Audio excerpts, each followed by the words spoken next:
प्रिय विद्यार्थियों नमस्कार। मैं doctor Dhananjay Kumar Singh, associate professor Sanskrit, Babu Shobharam राजकीय कला महाविद्यालय अलवर, राजस्थान।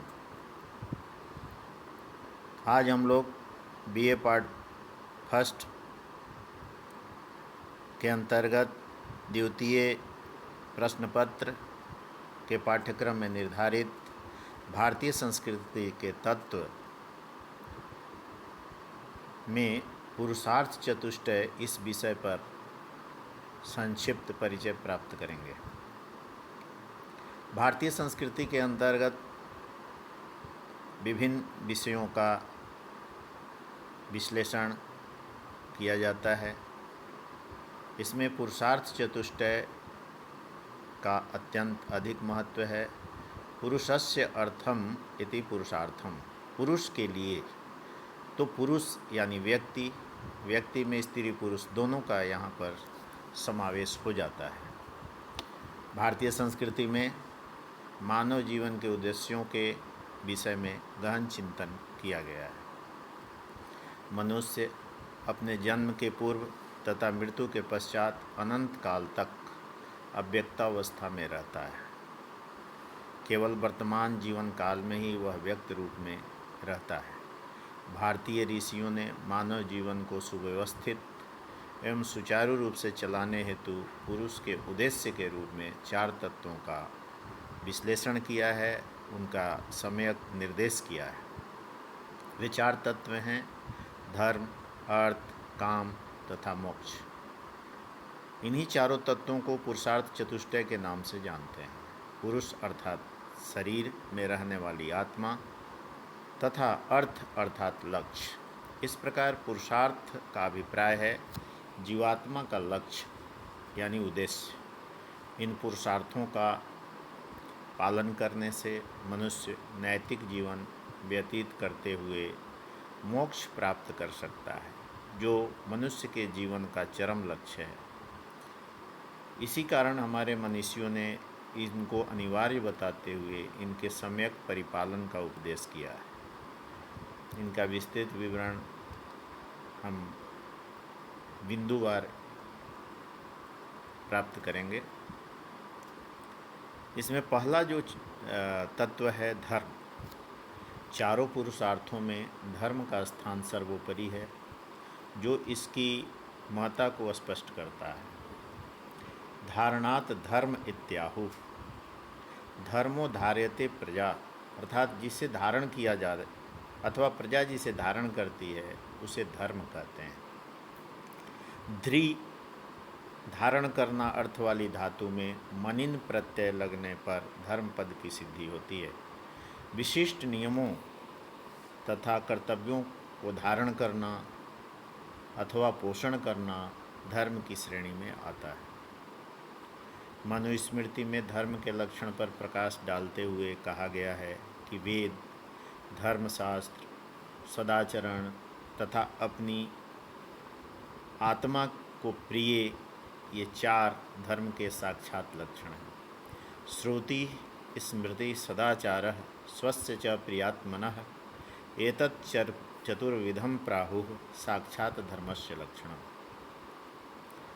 धर्म मात्र धार्मिक विश्वासों अथवा ईश्वर उपासना तक ही सीमित नहीं है। यहाँ धर्म का व्यापक अर्थ में प्रयोग करते हुए धर्म का अभिप्राय व्यक्ति के कर्तव्य तथा आचरण से लिया गया है। ब्रह्मचर्य आश्रम में ब्रह्मचारी के धर्म पृथक होते थे। इसी प्रकार गृहस्थ, वानप्रस्थ तथा संन्यास आश्रम में व्यक्ति के पृथक पृथक धर्म एवं कर्तव्य होते थे। समाज में नैतिक व्यवस्था बनाए रखने तथा समाज का संगठन बनाए रखने में धर्म की महत्वपूर्ण भूमिका होती थी। धर्मानुकूल आचरण को श्रेष्ठ माना जाता था। धर्मो विहितः धर्म विहितो कर्म, तो शास्त्र विहितो कर्मो धर्म, ऐसा कहा जाता। शास्त्र में निर्दिष्ट जो कर्म है उसे भी धर्म की संख्या जाती। क्या करना चाहिए, क्या करणीय है, क्या करनीय है, इन विषयों में जो शास्त्रों में निर्देश प्राप्त होता है उस अनुसार आचरण करने को भी धर्म कहा गया है। धर्म के पालन से मानव की सुरक्षा एवं प्रगति सुनिश्चित होती है। इससे व्यक्ति का मानसिक, शारीरिक, नैतिक तथा आध्यात्मिक विकास होता है। गीता में स्वधर्म पालन को श्रेष्ठ माना गया है और दूसरे धर्म को भयावह माना गया है।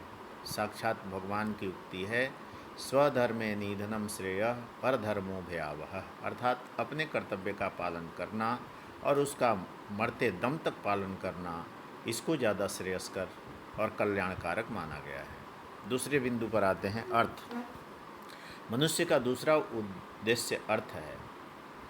मनुष्य को सांसारिक जीवन व्यतीत करने के लिए धन की आवश्यकता होती है, अतः धर्म के समान अर्थ का भी अत्यंत महत्व है।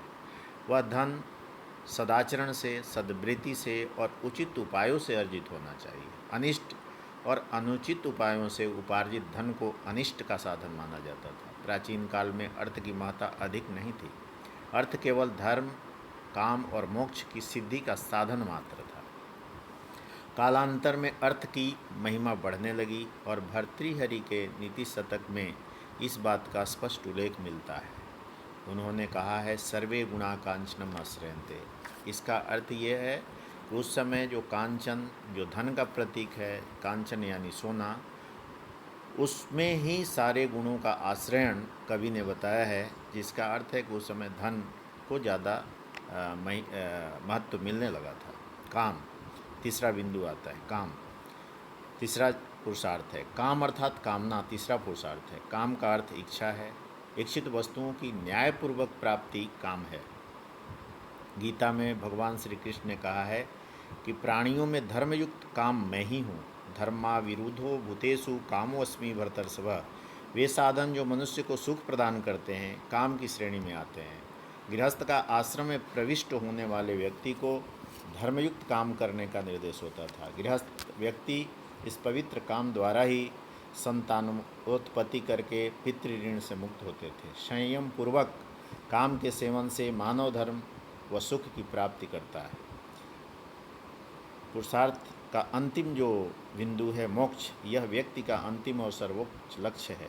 सांसारिक दुखों और जन्म मृत्यु के चक्र से जीवात्मा का पृथक्करण ही मोक्ष है। मोक्ष प्राप्ति हेतु अनेक मार्गों का निर्देश किया गया है। ईश्वर स्तुति, यज्ञ, दान, तप, साधना, समाधि, भक्ति, प्रपत्ति आदि उपायों से मोक्ष प्राप्ति संभव है।